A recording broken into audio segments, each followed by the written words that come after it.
అదే RTV app వార్తల్ని క్షణాల్లో చదివే అవకాశం ఉంటుంది. ఒక న్యూస్ పేపర్, ఒక టెలివిజన్ ఛానల్ మీ చేతుల్లో ఎప్పుడూ ఉంటాయి. మరొక 2 రోజుల్లో విజయవాడలో అత్యంత ఘనంగా విజయవాడ ఉత్సవ కార్యక్రమాన్ని చేయడానికి ఒక పక్క ఏర్పాట్లు చేస్తున్నారు. అయితే ఇది పూర్తిగా ప్రజల డబ్బును దాదాపు 100 కోట్లు దోచుకునే కార్యక్రమం అంటూ కూడా వైసీపీ పెద్ద ఎత్తున ఆరోపిస్తుంది. ప్రస్తుతం ఇదే అంశం మీద మనతో మాట్లాడడానికి వైఎస్ఆర్సీపీ నేత పోతిన మహేశ్వరన్ మాట్లాడదాం. సార్, ఎట్లా చూస్తారంటే ఒక 2 రోజుల్లో ఘనంగా విజయవాడ ఉత్సవ కార్యక్రమానికి ఏర్పాట్లు చేస్తూ ఉన్నారు. మీరేమి ఇది ప్రజల డబ్బు దోచుకునే కార్యక్రమం అంటున్నారు, ఏం చెప్తారు? మీ నోట్లో నుంచి ఇప్పుడు దసరా ఉత్సవం అని రాలా, విజయవాడ ఉత్సవం అని వచ్చింది. అదే మా దౌర్భాగ్యం. విజయవాడ నగరం అంటేనే దసరా ఉత్సవాలు చాలా ఘనంగా నిర్వహించడం, అమ్మవారి దర్శనం చేసుకోవడం, అమ్మవారి రూపాన్ని చూడడం, అమ్మవారి అలంకారాన్ని మనసులో పెట్టుకొని ఇంటికి వెళ్ళి ఆనందంగా అమ్మవారి కరుణ ఉందని చెప్పి మాట్లాడుకుంటూ ఉంటారు. కానీ ఇప్పుడు మీరు ఏం మాట్లాడారు? విజయవాడ ఉత్సవం గురించి మాట్లాడారు. అంటే ఇది దసరా ఉత్సవాల్ని అపహాస్యం చేసేలాగా, అమ్మవారి ఉత్సవాల్ని అపఖ్యాతి పాలు చేసేలాగా విజయవాడ ఉత్సవం నిర్వహిస్తూ ఉన్నారు. కేవలం 100 కోట్ల రూపాయల ప్రజల డబ్బుల్ని కొట్టేయడానికి.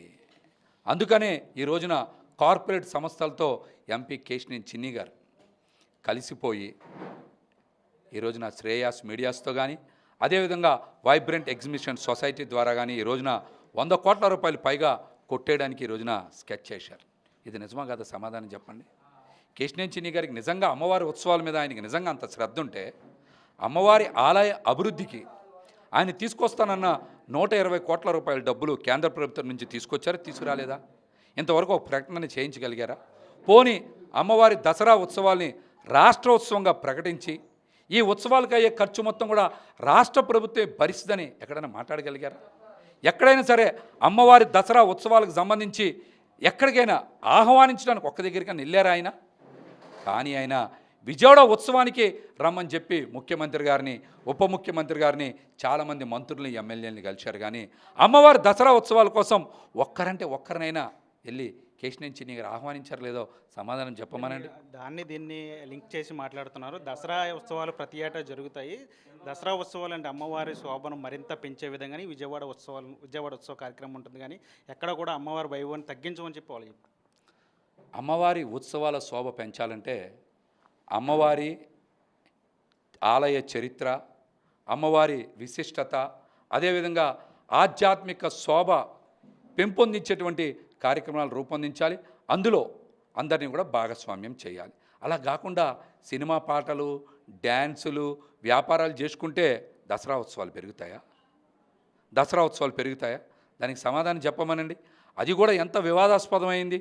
గొడుగు వెంకన్న స్వామికి చెందినటువంటి 400 కోట్ల రూపాయలు విలువైనటువంటి 40 ఎకరాల భూమిలో ఇంత వివాదాస్పదంగా ఎగ్జిబిషన్ నిర్వహించాల్సినటువంటి అవసరం ఏమొచ్చింది? విజయవాడ నగరంలో చాలా చిన్న చిన్న ఎగ్జిబిషన్ జరిగినాయి కదా గత 10 ఏళ్ళుగా. ఏ రోజైనా సరే మీరు విజయవాడ నగర అభివృద్ధి గురించి ఒక ప్రకటన చేయించారా? ఎక్కడైనా ముందుకు వచ్చారా? అట్లాంటి ఏం చేయకుండా ఇవాళ ఏదో విజయవాడ ఉత్సవం పేరుతో ఆలయ ఖ్యాతి పెంచుతామని మాట్లాడుతున్నారు. అది పచ్చి అబద్ధమని కూడా ఈ సందర్భంగా నేనైతే తెలియజేస్తా ఉన్నాను. వెంకన్న భూములకు సంబంధించి ఆదాయం ఎక్కువ శాతం దాదాపు 46 లక్షలు ఇచ్చారు కాబట్టి రైతులు ఆనందంగానే ముందుకొచ్చి భూములను లీజుకి ఇచ్చారు. కానీ ఇందులో ఎక్కడ కూడా కుట్ర కోణం లేదని చెప్పి వాళ్ళు చెప్తా ఉన్నారు. అసలు వెంకన్న స్వామి చెందినటువంటి భూములన్నీ కూడా వ్యవసాయ భూముల్ని వ్యవసాయేతర భూములుగా మార్చాల్సినటువంటి అవసరం ఏమొచ్చింది? 6 అడుగుల ఎత్తు మేర అక్కడ రబ్బీస్ తోలాల్సినటువంటి అవసరం ఏమొచ్చింది? వాణిజ్య అవసరాలకి ఉపయోగించాల్సినటువంటి అవసరం ఏమొచ్చింది? దీని వెనకాల చాలా స్పష్టమైనటువంటి కుట్ర ఉంది. ఎప్పుడైతే వ్యవసాయ భూమి వ్యవసాయేతర భూమిగా, వాణిజ్య భూమిగా మారిపోయిందో, దేవాదాయ ధర్మాదాయ శాఖ తరపున ప్రభుత్వం జారీ చేసినటువంటి 139 జీవోని అడ్డం పెట్టుకొని ఆ భూముల్ని స్వాధీనం చేసుకొని అక్కడ పెద్ద ఎత్తున వ్యాపారం చేయాలనేటువంటి కుట్ర దాగుంది. ఆ అంశం మీదనే వైఎస్ఆర్సీపీ పార్టీ చాలా బలంగా పోరాటం చేసింది, వాస్తవాలని ప్రజలకి తెలియజేసింది. వ్యవసాయ భూమిని వ్యవసాయేతర భూమిగా మార్చేటువంటి హక్కు మీకు లేదు. అక్కడ కౌలు తీసుకున్నటువంటి వ్యక్తులు వేరు, వాళ్ళకి సబ్లీజ్కి ఇచ్చేటువంటి హక్కు కూడా లేదు. దేవాదాయ ధర్మాదాయ శాఖ కమిషనర్ కూడా దీన్ని వ్యతిరేకించారు. అయినా కూడా అధికారం చేతిలో ఉందని చెప్పి వారి ఇష్టానుసారం వ్యవహరిస్తూ ఉన్నారు. ఇది అంత మంచి పద్ధతి కాదని కూడా తెలియజేస్తా ఉన్నారు. రైతులు మా సంతకాలని ఫోర్జరీ చేసి కేసు పెట్టారు, కానీ ఇందులో మేమేమి నేరుగా కోర్టుకు వెళ్ళదు, మా సంతకాలు ఫోర్జరీ చేసి ఆ భూములు ఇచ్చినట్టు రాయించారని చెప్పి వాళ్ళు చెప్తున్నారు. ఎక్కడ కూడా రైతుల సంతకాల ఫోర్జరీ అని ఎవరు మాట్లాడలే.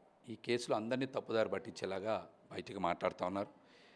పబ్లిక్ తరపున, హిందువుల తరపున, హిందూ ధర్మం తరపున దేవాలయాలని పరిరక్షించాలనేటువంటి ఒక గొప్ప ఉద్దేశంతో కొంతమంది కేసు వేశారు. ఆ కేసు మీద స్టే వచ్చింది కదా, హైకోర్టు కూడా స్టే వచ్చింది కదా. దొంగ సంతకాలు పెడితే హైకోర్టు స్టే ఇస్తుందా? చెప్పండి, ఎక్కడైనా హైకోర్టు ఆ మాట మాట్లాడిందా? దొంగ సంతకాలు చేశారని కానీ, కౌలు ఈలకిస్తే వేరే వాళ్ళు వేశారని కోర్టు ఎక్కడా చెప్పలేదే. అవన్నీ కూడా పచ్చి అబద్ధాలు మీడియా ముందు మాట్లాడుతూ ఉన్నారు. మీడియా ముందు కూడా ఆర్ఎస్ఎస్, వైసీపీ ఆర్ఎస్ఎస్ ముసుగు వేసుకుని వెళ్ళి కేసులు వేశారు. ఆర్ఎస్ఎస్ వాళ్ళు ఎక్కడైనా బయటకు వచ్చి మా సంతకాలు దొంగ సంతకాలు, మా తరపునే వైఎస్ఆర్సీపీ దొంగ కేసులు వేసిందని ఎక్కడైనా ఆర్ఎస్ఎస్ వాళ్ళు కానీ బీజేపీ వాళ్ళు ఎక్కడైనా బయటకు వచ్చి మాట్లాడారా? ఇలాంటి అబద్ధాలని, అవాస్తవాల్ని మీడియాని అడ్డం పెట్టుకొని మాట్లాడితే ప్రజలు ఎక్కడైనా నమ్ముతారా?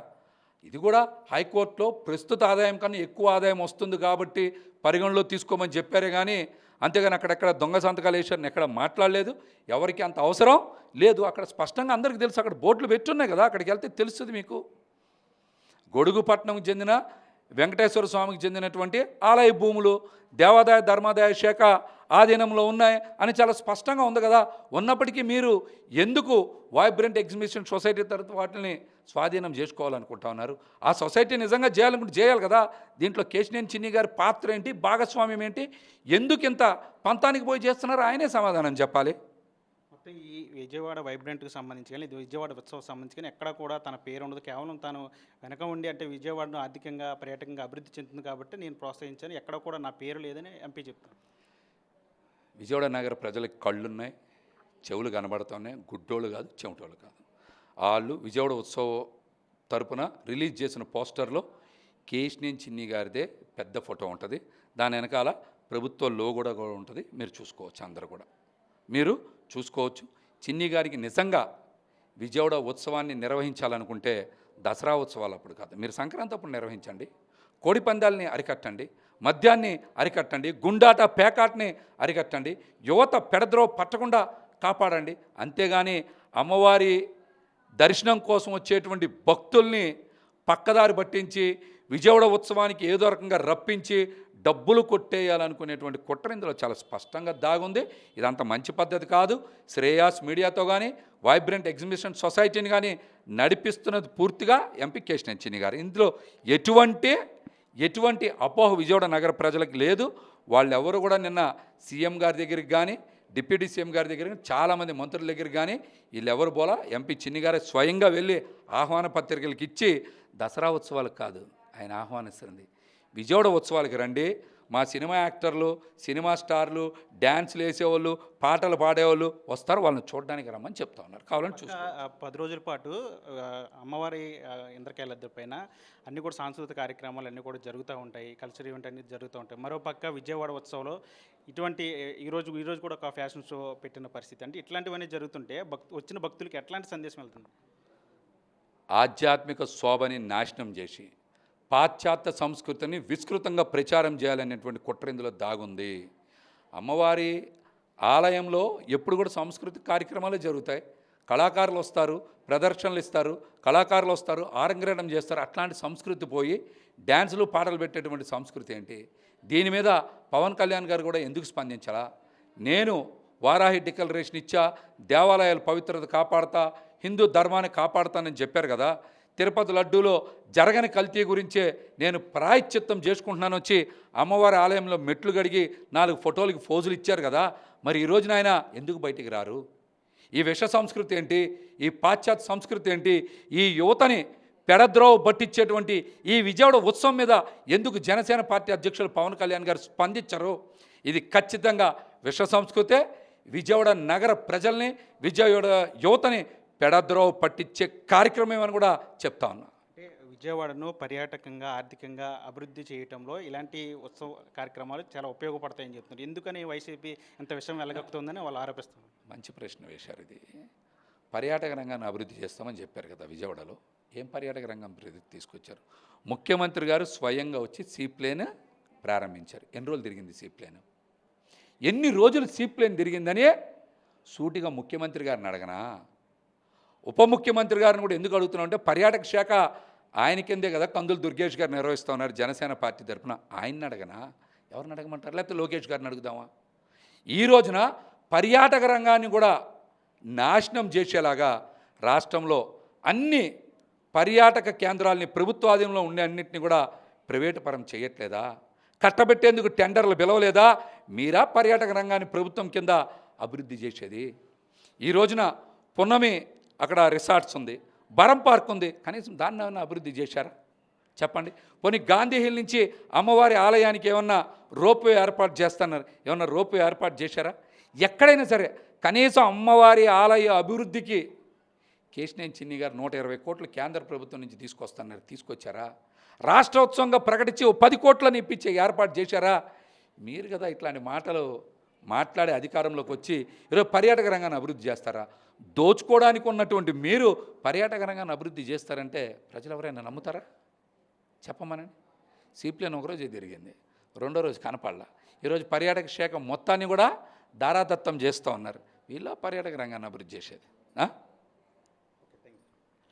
ఇది మొత్తంగా పోతన్ మహేష్ చెప్తా ఉన్నారు. ఏదైతే విజయవాడను పర్యాటకంగా ఆర్థికంగా అభివృద్ధి చేయాలంటే ఏవైతే ముందు నుంచి ఉన్నటువంటి హిస్టారికల్ ప్లేసెస్ కానీ లేదంటే ఆ పర్యాటక ప్రదేశాలు అంటే వాటి మీద దృష్టి పెట్టి వాటిని అభివృద్ధి చేయాలి. కానీ ఇట్లాంటి విజయవాడ ఉత్సవ కార్యక్రమాలు చేయడం వల్ల అభివృద్ధి జరగదు. దీన్ని ఖచ్చితంగా ఇది అందరూ కూడా ప్రజలు వ్యతిరేకిస్తున్న కార్యక్రమం, ప్రజలందరూ కూడా దీన్ని గమనిస్తున్నారని చెప్పి ఆయన కూడా చెప్తున్న పరిస్థితి కనిపిస్తుంది. ప్రస్తుతం మన టీవీ విజయవాడ నుంచి తెలుగులో న్యూస్ కి ఫాస్టెస్ట్ యాప్ ఇప్పుడు టోటల్లీ న్యూ అవతార్లో జస్ట్ 5 సెకండ్స్ లో కంప్లీట్ న్యూస్, సోషల్ మీడియాలో ట్రెండ్స్ కి one stop solution, live TV app voice search option తో ఇప్పుడే డౌన్లోడ్ చేయండి లేదా అప్డేట్ అయిపోండి. యాప్ లింక్ డిస్క్రిప్షన్ లో ఉంది.